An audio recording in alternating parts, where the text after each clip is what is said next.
as you know, one of the innocent victims caught in the crossfire of the war on drugs, as the Americans are probably calling it, is our own Bradley Wiggins. 1 minute he was heading for a solid finish in Paris on Sunday. The next, he was on the plane home after his Cofidis teammate Christian Moreni tested positive, and the whole team, members as they are of the new movement for credible cycling, decided that honour required them to leave the race en masse. Here's what he had to say. For me as an athlete, it's encouraging that the testing procedures work to the degree they do, and also reassuring to know that a rider in my team who went positive for testosterone, straight away after the finish, the whole team was taken straight to the police station. The bus, the team truck was taken away for searching, it was stripped apart.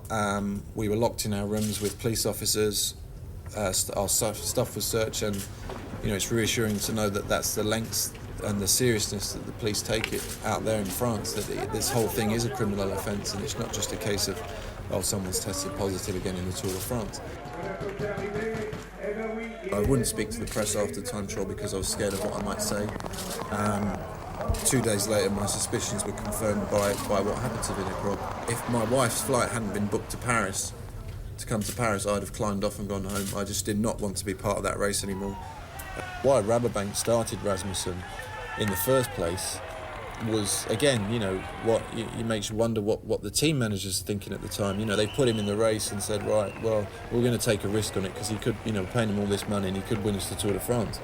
I think the team managers have to take responsibility for this as well, because they're willing to pay, these guys that are under suspicion and involved in previous years in doping scandals and that, money. I mean, Ivan Basso last year, got thrown off the Tour in disgrace.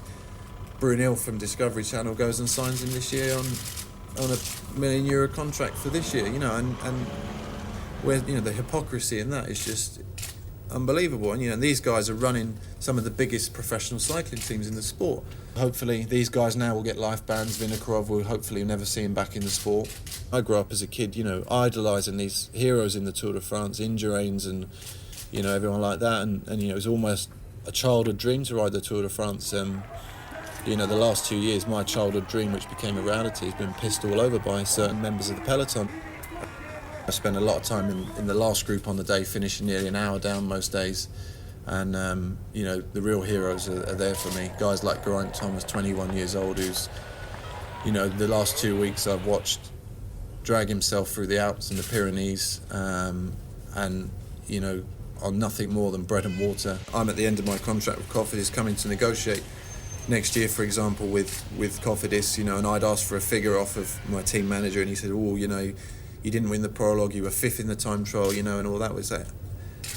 But I'm clean. Do you prefer I took risks and to win that time trial or to win the prologue and not get caught? And then would you have been paying me the €1 million contract for next year?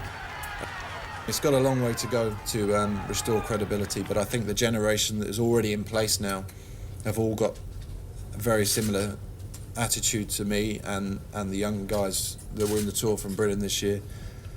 And, they're going to be the stars in 5-10 years in the Tour de France. So I think the older generation, when they came into the sport, it was already rife in the sport, already rife in the Tour de France, and they grew up with it, and it was a normality thing.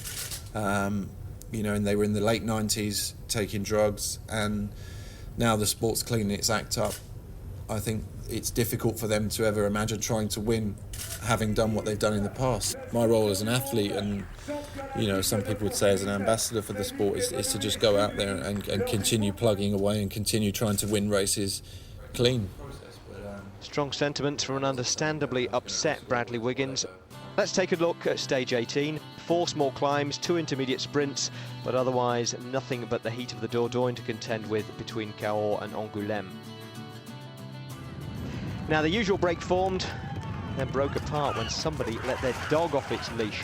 Sandy Cazard went down first and hardest, but he got back on and rejoined. Frederick Willems, who came down second, didn't make it back. So it was a 3-man group for a while. Cazard of Française des Jeux, his fellow Frenchman Laurent Lefebvre of Bouygues Telecom, and Rabobank's Michael Bogaard, the Dutchman riding his last tour. Eventually, another imminent retiree rode across to them, T-Mobile's Axel Merckx. We've only had one French victory in the Tour de France this year. and there's 2 of them against 2, 1 from Holland and 1 from Belgium.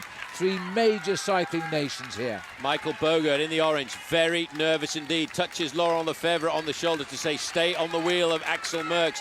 There was a huge crowd there going through town. Lefebvre in the blue dropping to the back. This is a nice position to create the surprise attack, and he knows that. Merckx in the pink, very attentive. He wants the victory. This is his last year probably as a professional racing cyclist. He's never won a stage in the Tour, and Dad has won more than 30. Well, they're no longer really working with each other now. They're looking for the opportunity to jump and lift the pace and try and get away. Bogert is itching to have another go at the back of this race, as this is a slight rise. And here, oh, yes it is. He said this is one. He was waited, and then he kicked again. Now, Lefebvre looked as though he was fading a bit there, but he read that move and he's straight on to Bogert. Sandy Cassar was very attentive. He waited to see if anybody else was actually going to make the move, and as soon as he saw that Lefebvre was making the move, he backed off. Cassar is actually conserving a little bit of energy. Over these last couple of kilometres, he's never really had to kick. He's saving the only kick that he's got for the final 500 metres. Now Merckx goes. Well, this is the way you're going to hit until somebody calls it right. Merckx looks over. Lefebvre is very, very observant, but that's fainted. Lefebvre thought he'd answered him, and Merckx kicked again. Now he's got to close the gap. You know, I'd really like Axel Merckx to win this at 3 kilometres to go, though it is still 4 men. The one man who's hoping to survive, he will try and follow all the moves, is 161 in the white jersey at the back. Sandy Cassar is battered. Look at that move. That's the way to go. He's taken the inside. They all never saw him go. That is a great move by Sandy Cassar. He's got to take his chance there. He's got to give it a go. And look at that by the man who is injured. Well, he was injured, but he had a beautiful move. He got the surprise. That's the only way to get the gap. Now they're going to make Michael Bogert do all of the pacemaking to try and pull it back. Lefebvre right onto his wheel. Axel Merckx, look at his body now, rocking around on the top of his saddle. Sandy Cassar may well have broken his duck here this afternoon. Never won a stage of the Tour de France. He's been second 3 times. He's 2.5 kilometres to go, and he's hit them really hard. Well, and I don't think they were expecting that from Cassar, and he got them at the right time. He used that obstruction in the road to take the shorter way round. Bogert will be fuming here. He's going to try and put matters to rights. He's gone again. He's realised that 2 kilometres to go and a slight uphill finish. Cassar has got a jet motor on here. He is absolutely flying. But Michael Bogert has got the bit between his teeth. He's not giving any victories away here this afternoon. He's had a tough Tour de France. He's ridden on the front end of the main field mile after mile in the mountains. Now in the final kilometres here, he's looking to try and nail back Sandy Cassar. He's almost into the wheel of the Frenchman. He will not give up until he gets there. Neither will the Frenchman give up until he sees that there's somebody right in his slipstream. Looks over his shoulder. Don't do that when you're in a breakaway like this. You must not look back, because you lose a little bit of your momentum. 1.4 kilometres from the line now as they start to race for the finish here. Merckx is suffering badly. He's trying to hang on to Lefebvre, who is inspired by the fact he is French, and that's a very typical Bogert move. Stick to your guns and try and claw this man back before the line. They are under 1 kilometre to go. There's absolutely nothing in this. Cassar now has gone underneath the 1,000 metre to go, but look at Michael Bogert. He's finding something deep inside his body. Laurent Lefebvre has had the easy ride because he's right on the wheel of Bogert. Axel Merckx, though, is in the slipstream. He's looking weak. He's looking tired. Bogert nice and calm now. He feels he's got himself into the slipstream of the Frenchman. He's checking his gears. He knows it's a slightly uphill finish. He knows the explosion to the line is going to be very important. Cassar gave a big move there. Bogert is in the ideal position, but watch out for this late burst from Axel Merckx. He will not give up himself either. Cassar is still in first position. Bogert is looking very nervous. You can almost feel the twitching. He's waiting for the moment to start the sprint. I don't think he's going to be denied here this afternoon. 300 metres to go to the line, and now it is the Français de Girard. How he's kept that 2 or 3 metre advantage. This could be advantage Merckx or Lefebvre. Because if you take a look at Bogert, he's not going to start the sprint till the last minute. And now he's got to go because Sandy Cassar thinks they're not going to catch him. If he gets away with this, he was the carrot right in front of them.